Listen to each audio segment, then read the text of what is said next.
Hello everyone, Professor Cynic here. Today's video is going to be about the absolute steaming pile of excrement that is the Apex Legends Iron Crown event. Though I hesitate to call this an event, because this is not an event. This is a showcase of EA Respawn's putrid ability to push the envelope with disgusting microtransactions in the form of loot boxes. And that's what I want to focus on today, is the loot boxes. Of course, the event's main purpose in-game is to introduce us to the limited solos mode. Presumably, this is Respawn's beta of sorts for solos, and I expect it will come back again, likely permanently. And I actually have positive things to say about the solos mode. Perhaps I'll get to speak to that in another video, but for now, I need to talk about the poison that has completely tainted the well that is the Iron Crown event. To give a quick summary of the event, it runs from August 13th to 27th and introduces the aforementioned solos mode and includes environmental changes in the space between Airbase and Thunderdome with the addition of Octane's Arena. There's also a handful of challenges specific to the event, and at first glance my assumption was that they would be similar to the Legendary Hunt event, wherein you would complete a challenge and get an associated skin or other piece of loot for completion. This is where the buggery comes in. I'll do my best to explain everything, but forgive me if I miss a point or two because there is so much exploitative drivel crammed into the Iron Crown event that it looks like a damned clown car. So the Iron Crown event has special loot boxes which contain the skins for this event, and of course you can purchase them separately, but I'll get to that in a moment. Out of the 5 or 6 challenges for the Iron Crown event, exactly 2 of these challenges will actually net you loot boxes. Well, where are the rest of the challenges for the loot then? Well, I'm glad you asked. The remaining challenges give you these things called crown points. These points can be used in a special side store, separate from the regular store, separate from the event store, to purchase a small selection of items exclusive to the Crown event. Not all of them. There's a limited stock of items here, most of which seem uninspired, if I'm being totally honest. But you can't rack up enough Crown points to purchase all these items solely by completing the challenges. No, that's where the loot boxes come in. So we have the Crown points, which you can only buy a very select amount of items from the Iron Crown collection. And you only get 2 loot boxes if you complete all the challenges. So naturally, you might be wondering, how the heck do I get all of the other items in the Iron Crown event? The only way you'll be able to get the rest of the items that cannot be purchased by Crown points, or that you didn't net with your 2 challenge loot boxes, is by purchasing special event loot boxes. These loot boxes contain 1 epic or legendary item, which, just as a heads up, all the items in this event are epic or legendary, plus an additional 30 crown points. Since EA Respawn uses a special BS currency like many free-to-play games in an attempt to mask actual costs, the Apex coin equivalent to a single loot box is $7 worth of Apex coins. $7 for 1 item, because I'm not considering crown points items. Let's just be honest here. $7 for 1 item. A chance at something you want from the event. If you do the math, this amounts to roughly $160 in real life cashola in order to get all of the event items. But oh, I forgot something. The Crown event also introduced a new heirloom item for Bloodhound in the form of Raven's Bite, a neat looking axe.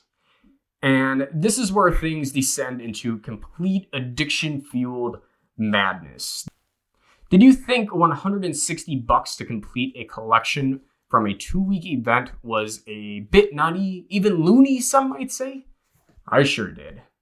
But Raven's Bite brings it to a whole new level. In order to have access to pay, let me say that again, in order to have access to pay for Raven's Bite, to have the privilege to pay for Raven's Bite, you need to have all of the other Iron Crown items unlocked, all $160 of it. And Raven's Bite is going to set you back a pretty penny because it's worth 3,500 Apex coins, amounting to about $35 in real life money. Not Monopoly money. The stuff that your employer sends electronically to your bank account every 2 weeks. $35.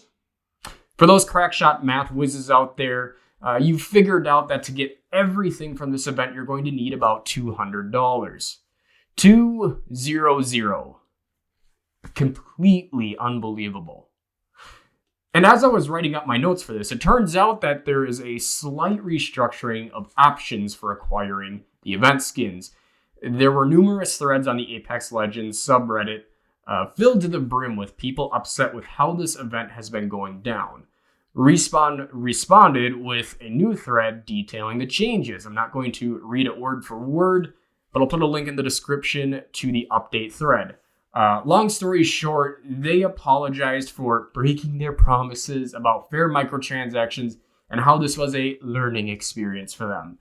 The actual change is that starting 8/20, there's going to be a schedule of event skins available that you can purchase outright with Apex coins, as opposed to having to gamble away money on packs for skins or, God forbid, banners.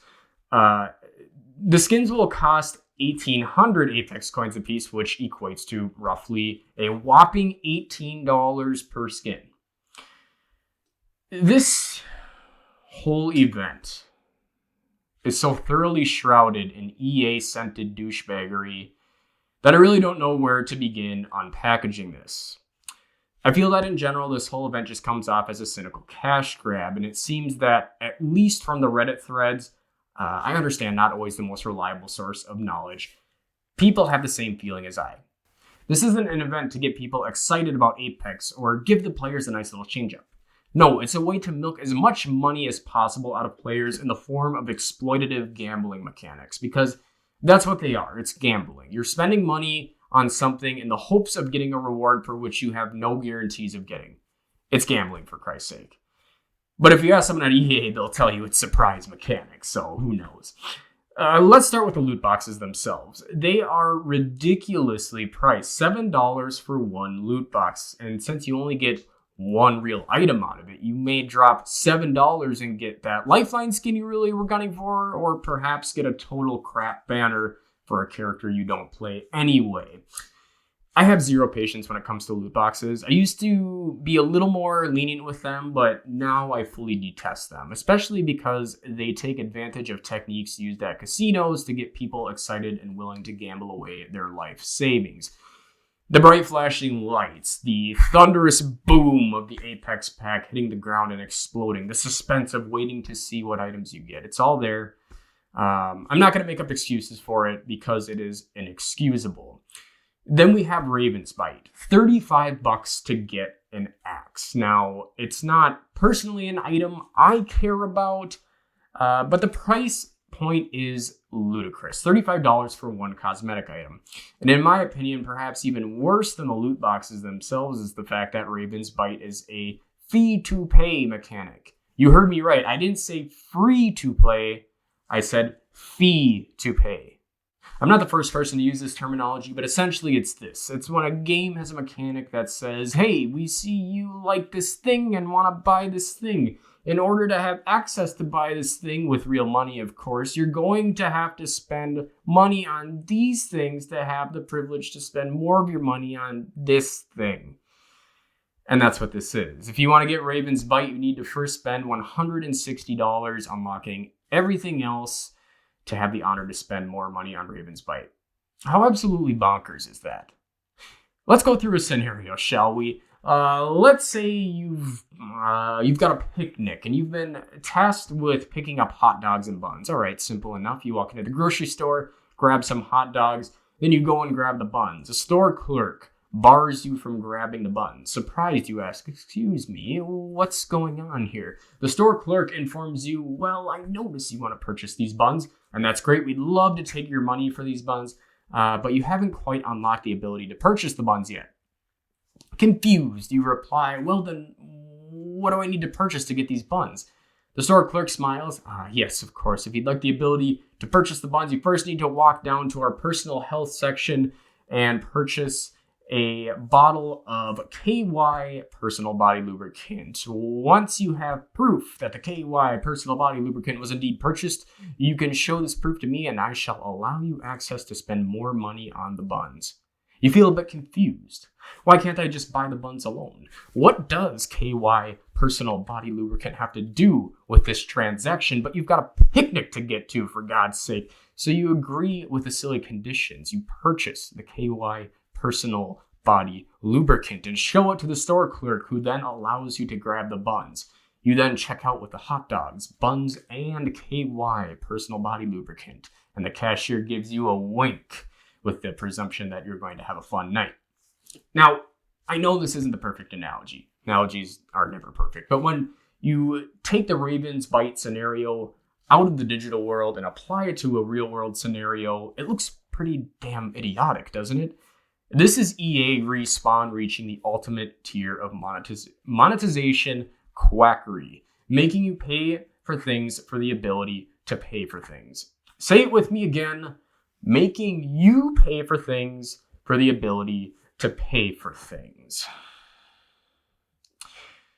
And then we have the reaction to the backlash. I do have to say, Respawn does listen when people say things, at least in my experience with Apex, and this was no exception. I encourage you to read the full Reddit post by one of the developers explaining why they did what they did with this event and how they thought this change would help. But I have to be honest, I'm not feeling great about this change either. That change being the addition of the schedule to purchase skins outright. Firstly, this schedule creates a classic FOMO scenario, otherwise known as fear of missing out. This is a tactic that corporate snakes use in order to get players to cough up money to purchase in-game items sooner than you would have liked. And how does this work? Well, let's take a look at the skin schedule, for example. I personally am a Lifeline main, and I really do think that the Lifeline skin is pretty cool for this event. So let's say I'm interested in getting this skin. I could go the loot box route, which means I could spend anywhere from an unlikely $7 all the way up to $160 to get the skin. Or I can buy the Lifeline skin for 1,800 Apex coins once it's available on the schedule, which taking a peek shows that it's available from 820 to 822. Okay, so that is a 3-day span which I have the ability to purchase the skin. Might seem like a reasonable amount of time to make a decision, and it probably is, but since I know it's only 3 days, that FOMO starts creeping in. If I don't purchase this now, will I ever be able to purchase it again? What if there's never a skin available to me again that's as cool as this one? I know that 1,800 coins is a lot, but I need to buy it now because this might be my last chance. This is just another slippery corporate practice. If you're going to let us buy them, why not just let us buy them through the course of the entire event? Now, I wouldn't have any issue with that at all if they only allowed them to be purchased through the course of the event. I think that's totally fair. But to do it in waves of 3 days, I don't like the practice.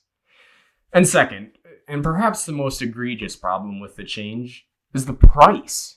Good God, 1,800 Apex coins, which is 18 real dollars. I want to go to the EA Respawn offices and nick a few grams of whatever the hell it is they're smoking or injecting, because that is some damn good drugs they're using if they think a single skin is worth $18.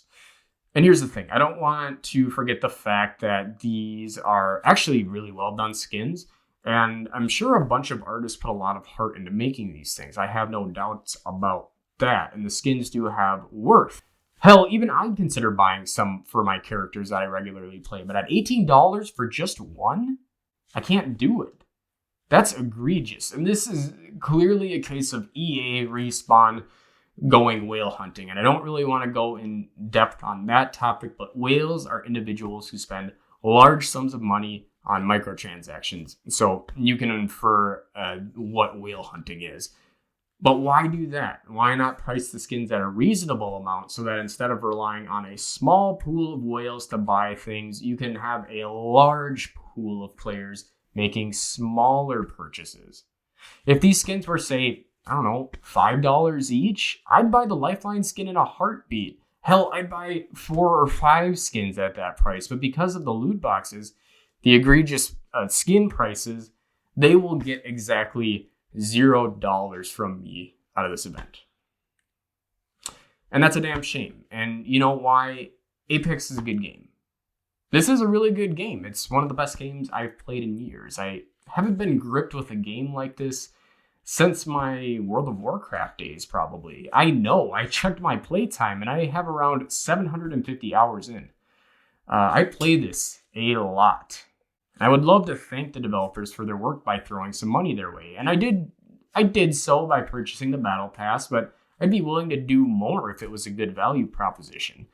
But this just isn't.